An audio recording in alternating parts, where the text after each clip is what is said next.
A warm welcome this evening to Bhaktivedanta Manor. For those of you who are joining us earlier, and we want to try and make the spot even earlier, from 5:30 to 6:30 for our lecture. And we've just started to also show it next door.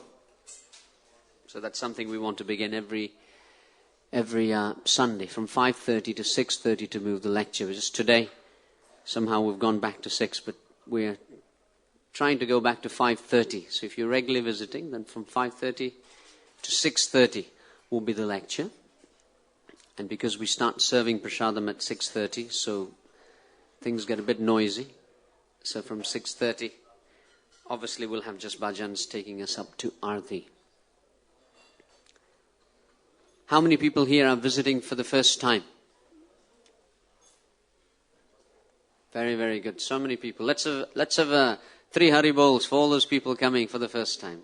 Hari Bol! Hari Bol! Hari Bol! If you would like to know more and regularly visit, you can inquire at the reception, or there are many, many other devotees here. You can inquire after Aarti as to the regular program. I'm astonished that even after so many years of being here, still people are coming for the first time. It is probably one of the oldest temples in the UK. And generally people may come on a pilgrimage, but still, newer and newer individuals are always coming. I had nearly 20 hands there, new people that have come. So in the Mahabharata, it is mentioned that there are 4 types of persons that exist in this world. And everyone in this room fits into that category of 4 different types of individuals. So while I'm telling you about these 4 types of persons, see which one you fit into. You must fit into one of them. Unless you're one of the demigods. But even they probably fit into this category. So it's described that as soon as we see an individual, we'll see them in 4 different ways.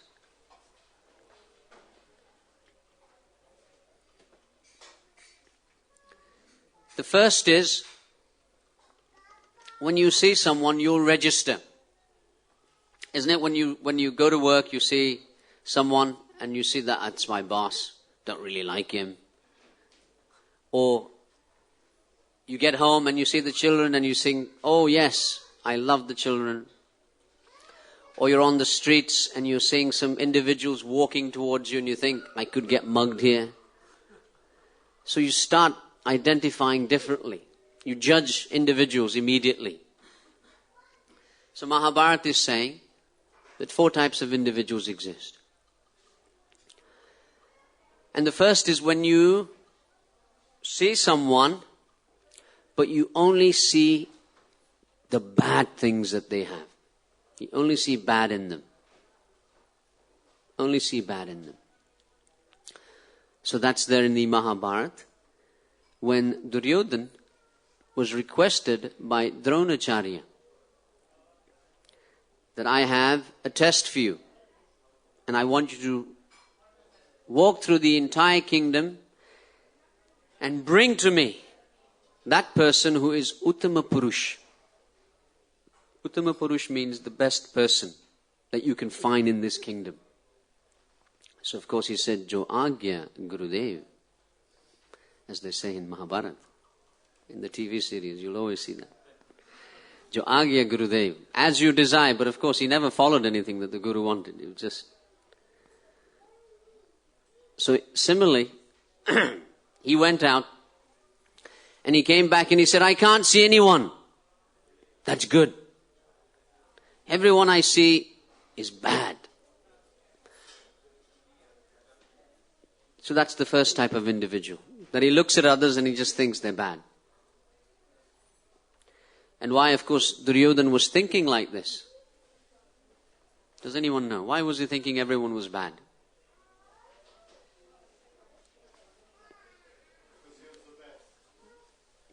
Because he thought, thank you very much, he said that I am the only good person. And hence everyone else is bad. So he couldn't see good in others because he thought I'm already the best, so there can't be anyone equal to me. Anyone fit in that category today? Anyone you know fit into that category? Okay, we don't want any names. So that's the first type. The second type of person, when he sees someone, he sees good and he also sees the bad in them. He sees the good in people and he sees the bad in them as well. And the examples are given in Mahabharata of Vidura. Whereas Vidura, he always saw that the Pandavas were good, but at the same time, he was streetwise. He knew the Kauravas were plotting in so many ways. So he saw they are bad. They're bad.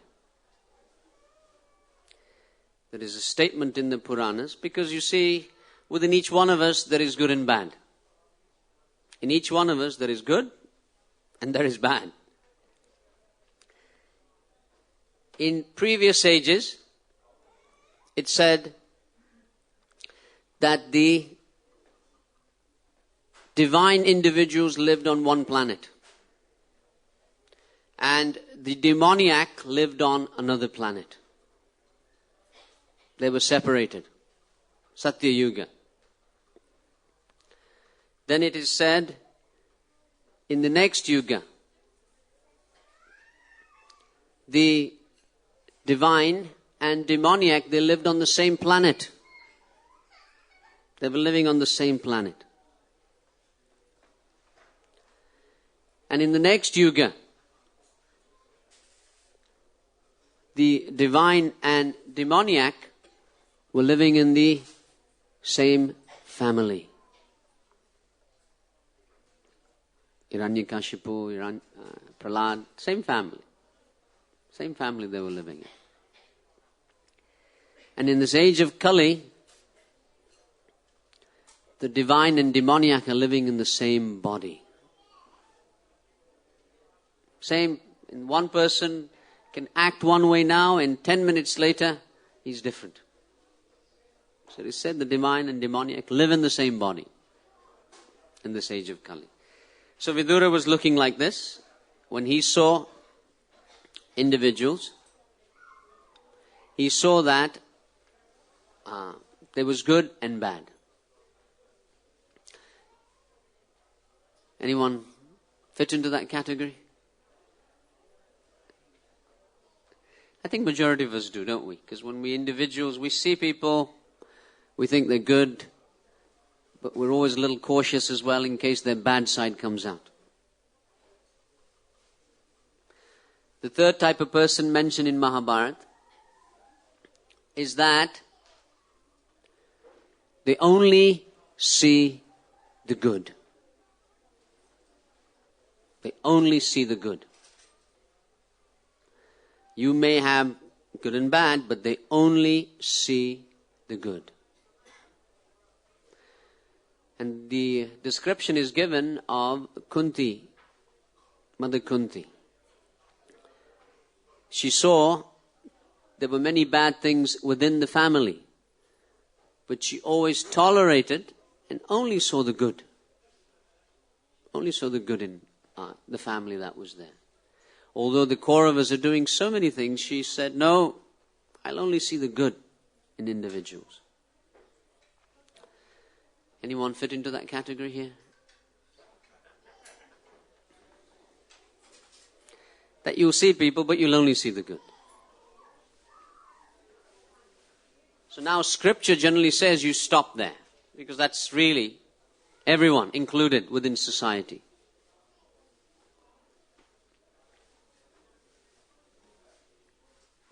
But Mahabharata says there is a fourth category that was created. And that is that someone will not have any good qualities, but you will find that little thread of good quality and you will magnify it and just use that as your marker. That this person has just this 1% of good qualities. Isn't that amazing? So Mahabharata said this was there because of Yudhishthira Maharaj. Because whoever we saw, they had nothing good in them, but he saw they must have something which we can glorify. Yudhishthira Maharaj, he was also requested by Dronacharya to do the same, just like Duryodhan was. So also, he was asked, I want you to go and travel throughout the kingdom and find the worst person in the kingdom and bring him to me. So Yudhishthira Maharaj, he traveled the entire kingdom and he came back at night. And Dronacharya said, so where is this Narga Jana, the most abominable person, the worst person in this kingdom? Where is he? And Yudhishthira Maharaj said, I tried very hard to find this person. Someone who's the worst person here. The worst qualities. But I realized everyone is good. And if there is a worst person, it must be me. And that's why I couldn't find him. Because it was within me. So, this was the fourth category that was created within the Mahabharata. So once again, just summarizing the four types of persons in the Mahabharata. What was the first one? Anyone? From the back. Can anyone hear me? Yes? All bad. All bad. And we gave the example of Duryodhan. Second one was half-half. And we gave the example of Vidura. The third one was all good. And the example was Kunti. And the final one was the extra category, that even if you have bad, they find 1%, 0.1% even. Something that they can see within you and magnify it. And in this way, they will find that good quality. So, Mahabharata is telling us that we will fit into this category. And we can change that category all the time. Sometimes, when we have our own loved ones and they are a real nuisance, we'll find that one good quality, isn't it, in them? Well, he is my son. That's probably the only good quality you may find. After all, he is my son. What can I do? He burnt the house down, but what can you do? He is my son. So we tend to change and chop. Some days we view the world in a different way.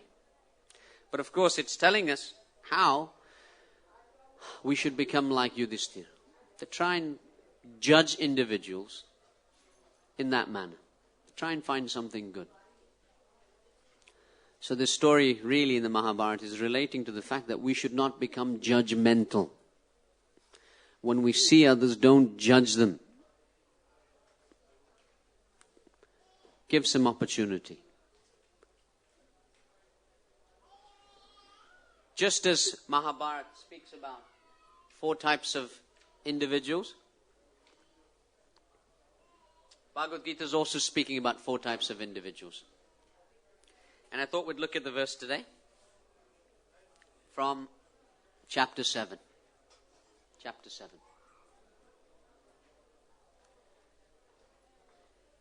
How many people here have read the Gita? I think I read it twice. I put my hand up. How many people have just looked at it perhaps?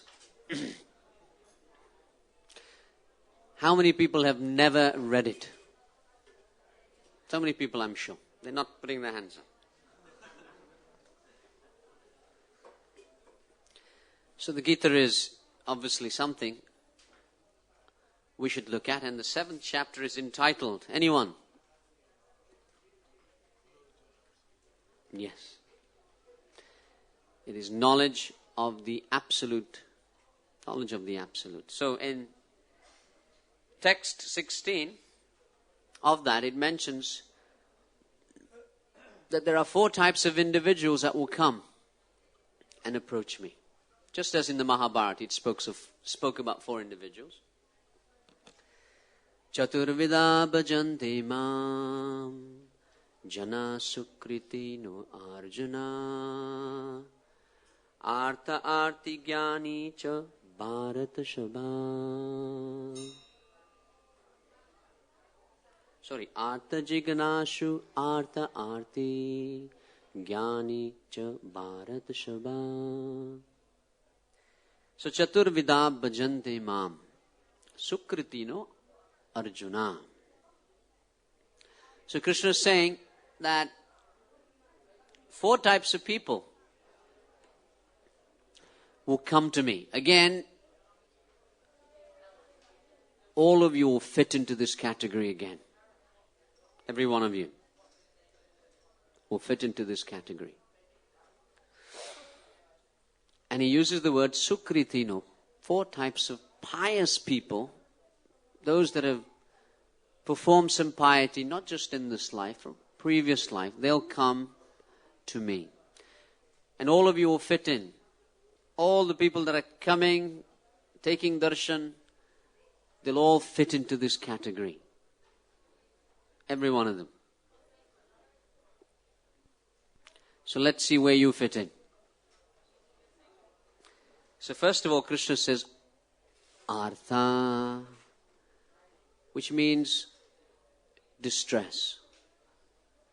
When we have so many anxieties and worries, we're distressed, we'll come here. This is the first type Krishna speaks on. And it's true, isn't it? So many people will come because there are so many distresses in life. Adhyatmika, adhibhautika, adhidaivika. This summarizes all the problems you have in your life. Adhyatmika means this body will give you so much difficulties. Isn't it right now? This is the flu season, the cold season. So many difficulties are coming. If it's not that disease, it's another one. And if it's not the body, it will be your mind that's giving so many difficulties. The World Health Organization speaks of the greatest epidemic that will be upon this world in the next 20 years. And it's not AIDS,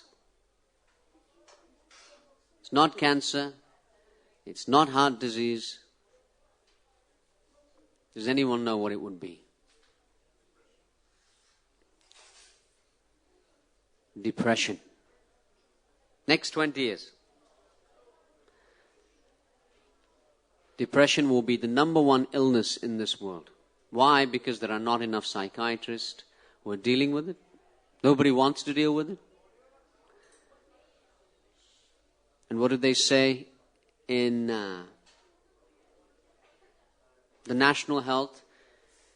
Averaging around 50% of the prescriptions are antidepressants. Prozac. Why? Because you may be able to control your body, but the mind gives so many difficulties. The first type of person who will come is adhyatmika. And if your mind and body are good, and you're thinking you're doing really well, adhibhautika,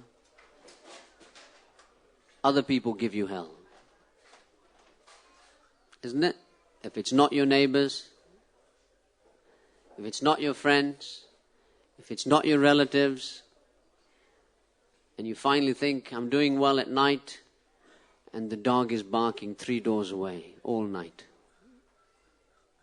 Or you think, I'll go on holiday, and the mosquitoes arrive.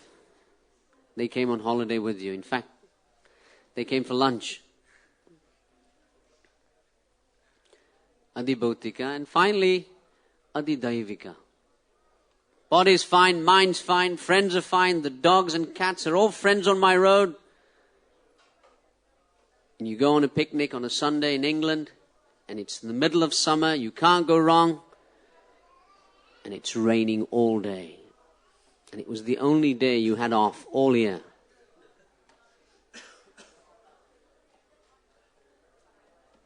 So Krishna summarizes the miseries that are upon us. So,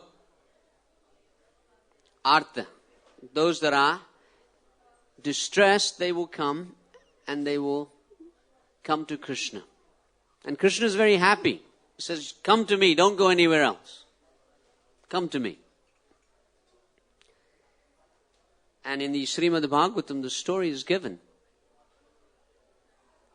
of Gajendra. Gajendra was previously, in his previous life, King Indrajumna. He was a king. But due to some offense, he was cursed. And he was cursed to become an elephant. And whilst he was an elephant, he could remember that he was King Indrajumna, but he became overcome. And he was the head of the herd of elephants. And he was enjoying tremendously with all the elephants. But when a crocodile caught him in the river while he was bathing, he realized he had no one else. So out of distress, great distress, because whilst he was happy, he didn't remember Krishna. He didn't remember God. But when there was distress, he took a flower and with his trunk he offered it into the sky and said, I have no one but you. And of course the story is there in the Bhagavatam of Gajendra Moksha. How Krishna was in Dwarka, but when he was called, immediately he jumped on Garuda. He came running from Vaikuntha. So that story is there of Gajendra.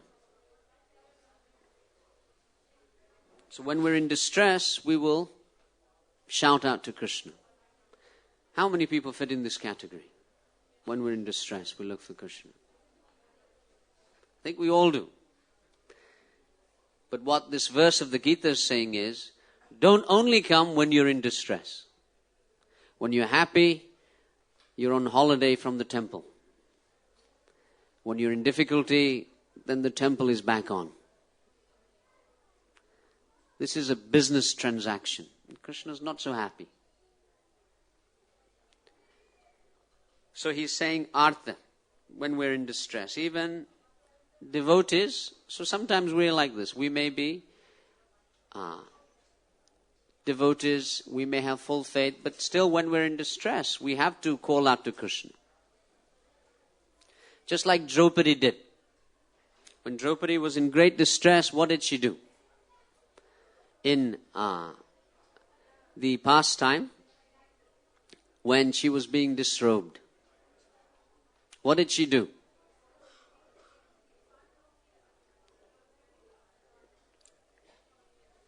She called out to Krishna, isn't it?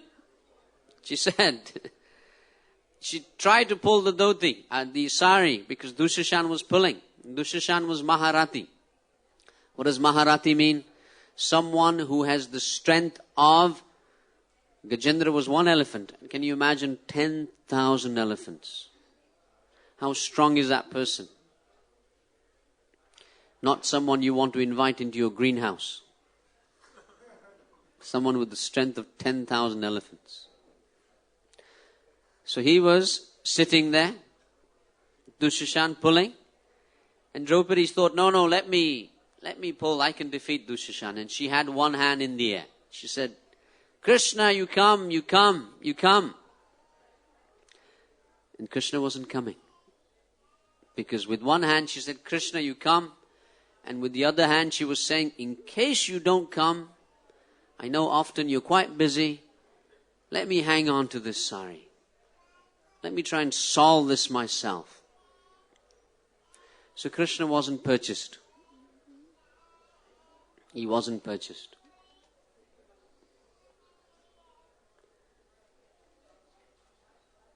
Only when she decided, let go of both hands. Put them in the air. Hey Govinda, she said. So Krishna at that time, he came immediately. And Krishna remembered that once in Dwarka, the queens of Dwarka and Krishna, they were flying kites. Patang, Uttarang, this is the season of Uttarang. So Krishna was flying kites. So whilst he was flying his kites, the thread cut him. And his hand started to bleed. So the queens of Dwarka immediately said, oh my God, Krishna is bleeding. They all ran into the house to get the bandage. Everybody ran. They seen Krishna was bleeding. They said, oh my God, what do we do? They all ran into the palaces and they went to look for bandages. But Draupadi had so much love for Krishna that she saw that he was bleeding, that she immediately tore her sari. And she wrapped it around Krishna's finger to stop the bleeding.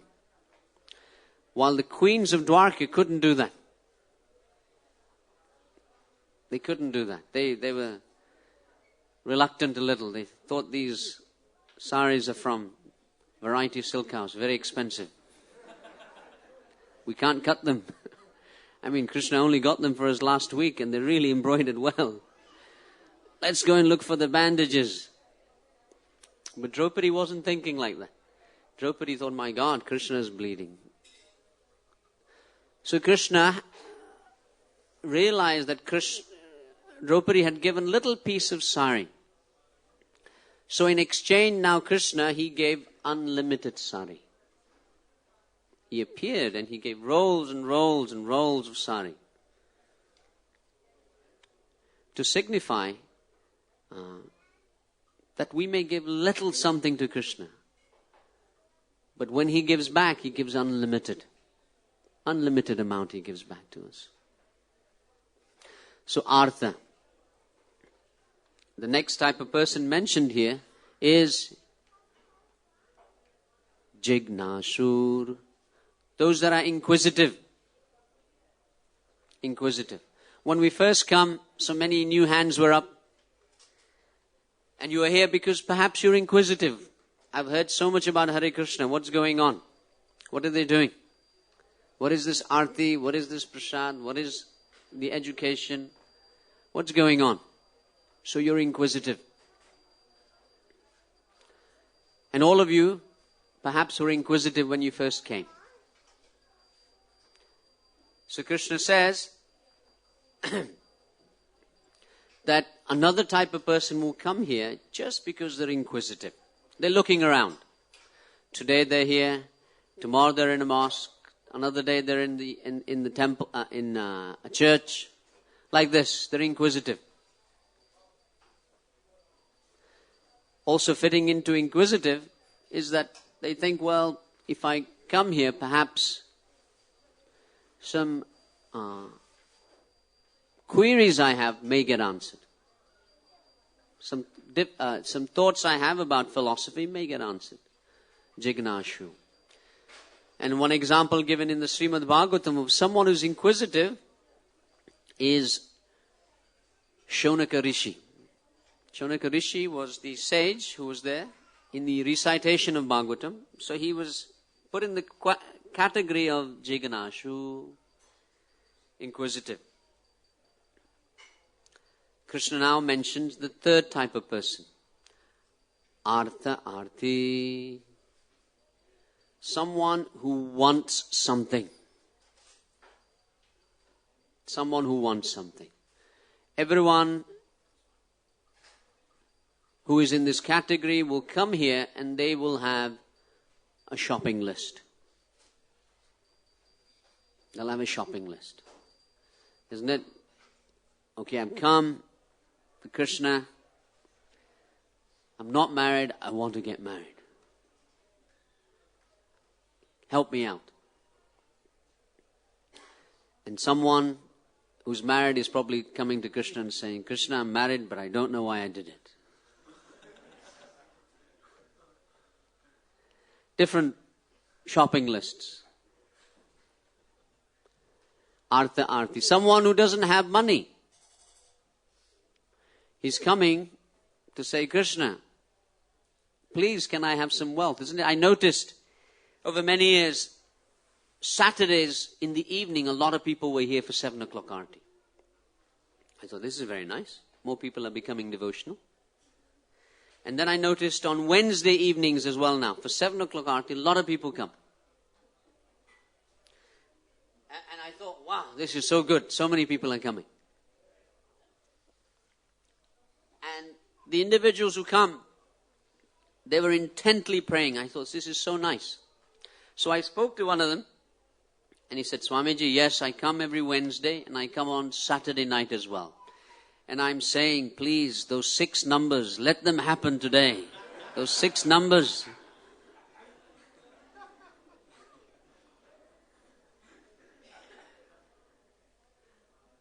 Artha Arti. Someone who wants something. I had to tell him that I read the report from Camelot. And every year, they make now, coming up to about 150 millionaires. Sometimes 200, they said. Sometimes many more people win. So they said they make about 200 millionaires every year. And I said, they did a survey many years ago because so many millionaires were there. And they wrote to them, what's the one thing you would like now that now you've become a millionaire? And the survey showed that they wrote back and said, we wish we had not won this money. Because as soon as the money came in, your friends became your enemies. Others became friends superficially. You were frightened that everyone that spoke to you only wanted your money. Isn't it that one gentleman who won the lottery? And the headlines was, lottery winner goes into hiding. And I thought, my God, many people must be after him. It was front page. Lottery winner goes into hiding. So I said, I better have a look at this. Why this man goes into hiding? It says the lottery winner has gone into hiding from his wife and children. Because he thought they were after his money.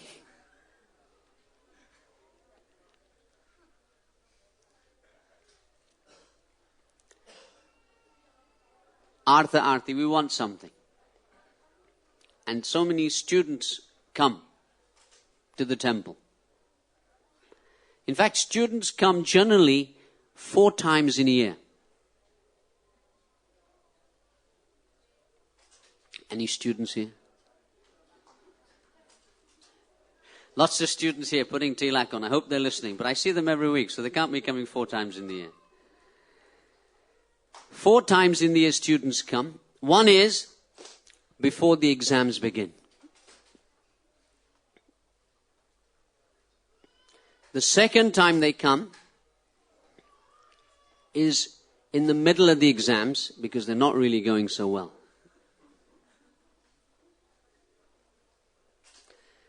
Third time they come is when the exams have ended because they never really revised.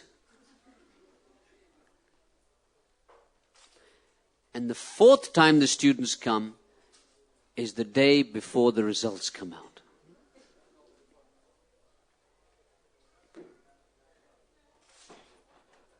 Artha Arti. We want something from God.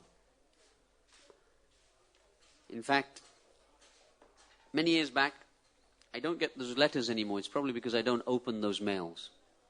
Somebody else must be opening those mails. I think Kanaya is probably opening those mails now.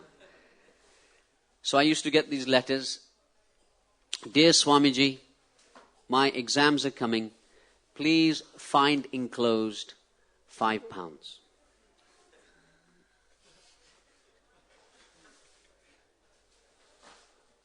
So I thought, this is very nice. So now, anyway, those letters started coming and coming. So I started writing back to all of them and I said, Dear Raju, Krishna is very happy that you have written to us and your exams are coming. But he says that now because of GCSE and inflation, blessings is £11.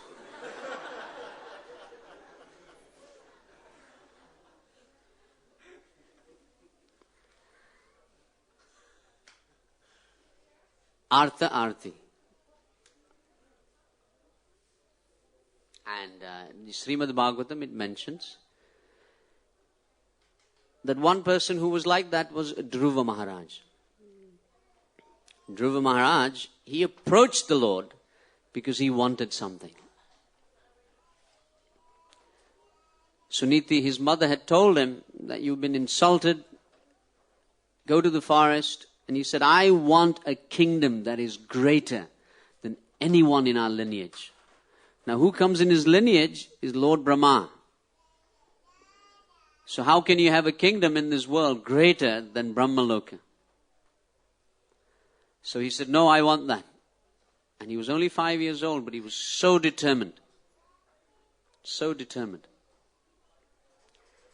So of course, he started off with that principle, that I want something from Krishna. And Krishna says, yes, even if you want that, come to me. Why? Because by coming to him, you'll become purified. He says, don't go to the Devas, because you won't be purified. Come to me. And that's what happened when Dhruva Maharaj had this desire, but when Lord Vishnu finally came and he appeared before him, he realized, he said, Samin krita toshmi varangna ache. So now I've seen you, I have no other desire. No other desire. So that may be the case. We come in front of Krishna, so many desires are there. But when we actually achieve Krishna consciousness, Samin krita toshmi varangna, I have no desire. No desire at all. And finally, of course, these things are there, that we want so many things. And Krishna, he's saying these three types of persons, they call sakam bhaktas. They have some desire. So that's why they've come to me. And he said that it's good they're coming to me, but that's not the best. It's good they're coming. They should definitely come to me. So also we are like that. We may be mixed in all of those categories. Sometimes we come for this, sometimes we come for the other. But what does Krishna really want us to do? So that's the fourth person that's mentioned in this verse. So there is an interesting story that's given of this Artha Arti, that we want something. We want a miracle from God, isn't it? We want a miracle from God. But there is an interesting story of a church in America on this principle of miracle. Because a lot of us will have faith in God only when we see miracles in our life. There are people like that I will have faith in God, but I want some miracles.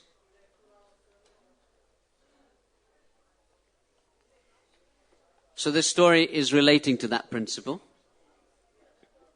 that in the Smoky Mountains of America, there was a church,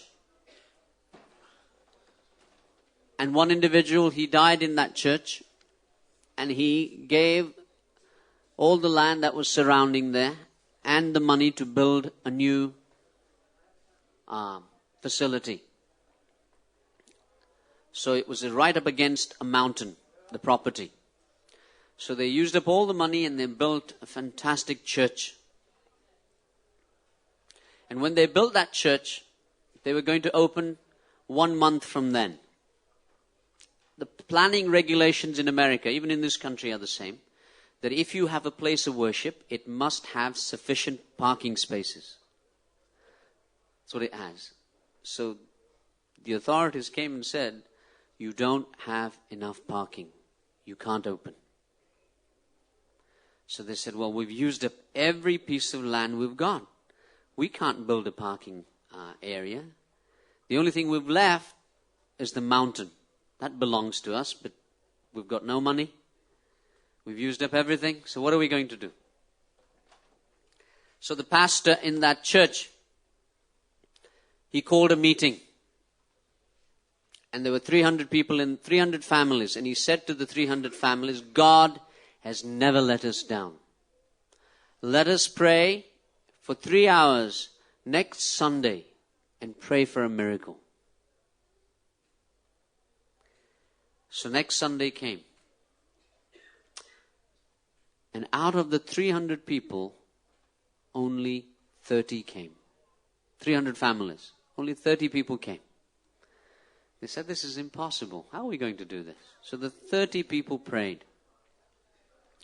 And they said, God, somehow we want this church open. So they were all praying.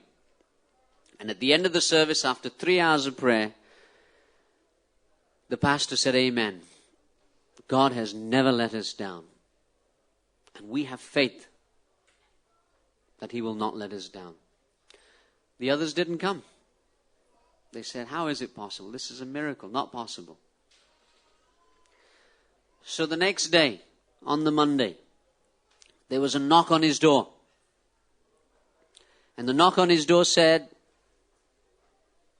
a gentleman in a hard hat, big overall. He came and he said, my dear priest, I'm from the Acme construction company. And we are in the next state. And we're building the largest shopping mall in that state. But we have run out of hardcore. And no other area in this part of the States has it to be delivered because we practically need it this afternoon. We have noticed you have a mountain that belongs to you. We will break the mountain. We'll take all the dirt and use it for the hardcore. And we will build a parking area in that area where the mountain stood. And the pastor said, Hare Krishna. Well, he said, Hallelujah.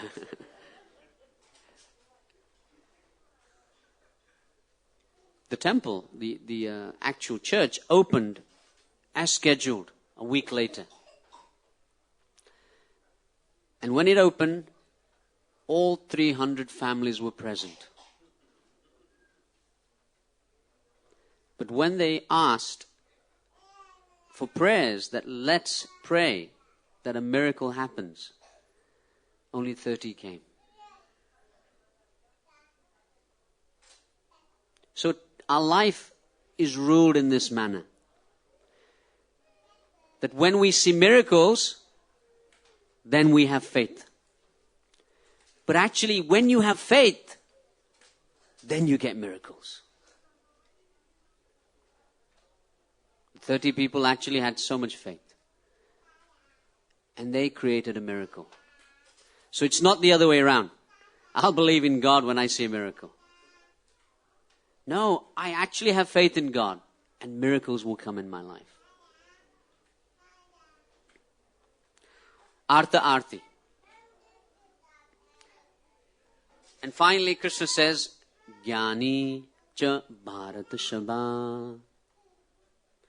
Krishna says, the fourth type of person who comes to me, he is the Jnani. One who's actually seeking knowledge. He's the person who's actually searching for the absolute truth. And Krishna says that he is more dear than the other three. And the example of the person who's a Jnani is the Kumaras. They were Jnanis.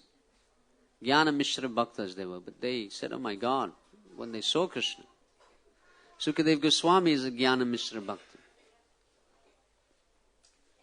So, why Krishna says he's very dear is because Artha, if you're distressed, and when your distress is gone, you're gone. You don't come back again. Until the next distress comes. Jignashu, I'm inquisitive. What's going on here? Tomorrow, you'll be at the Buddhist monastery.